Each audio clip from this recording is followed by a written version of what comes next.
रात के करीब 12 बज रहे थे। सब कुछ शांत था। बस एक बूढ़ा आदमी अपने कमरे में बैठा था, अपनी पुरानी अलमारी में कुछ खोजता हुआ। उसके चेहरे पर झुर्रियां थीं, आंखों में थकान, लेकिन कानों में कुछ नहीं था। वो सुन नहीं सकता था। पिछले 10 सालों से उसकी सुनने की शक्ति खत्म हो चुकी थी। फिर भी उसी रात उसने दरवाजा खोला। घर की घंटी बजी थी। वो अचानक ठिठका, फिर धीरे धीरे लाठी के सहारे उठकर दरवाजे की ओर बढ़ा। उसकी चाल में डर भी था और हैरानी भी। वो जानता था कि उसे घंटी सुनाई नहीं देती, तो उसने दरवाजा क्यों खोला? दरवाजे के पास पहुंचते ही वो एक पल को रुका। किसी की मौजूदगी महसूस हो रही थी।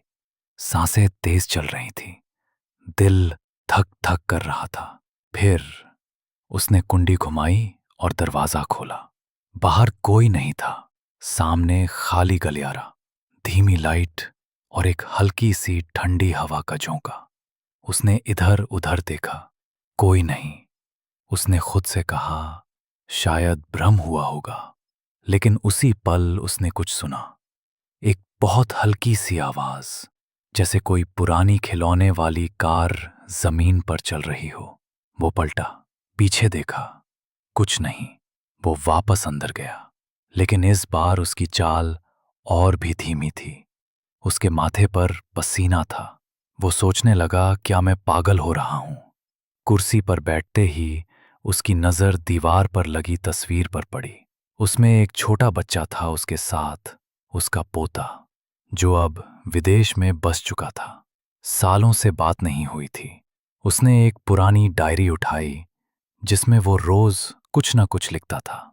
आज उसने लिखा, आज फिर से दरवाजा खोला, बिना किसी वजह के, लेकिन ऐसा लगा जैसे कोई बुला रहा हो। वो अभी लिख ही रहा था कि फिर वही खटखट। इस बार घंटी नहीं, दरवाजे पर खटखटाहट। वो उठा, लाठी हाथ में ली और धीमे धीमे दरवाजे तक गया। उसके चेहरे पर अब डर साफ दिख रहा था।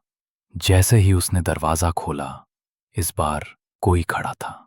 एक बच्चा, लगभग 6-7 साल का, चुपचाप खड़ा था। आंखें बड़ी बड़ी, लेकिन चेहरा धुंधला सा। बूढ़ा आदमी चौंका। उसने पूछा, तुम कौन हो? बच्चा कुछ नहीं बोला, बस एक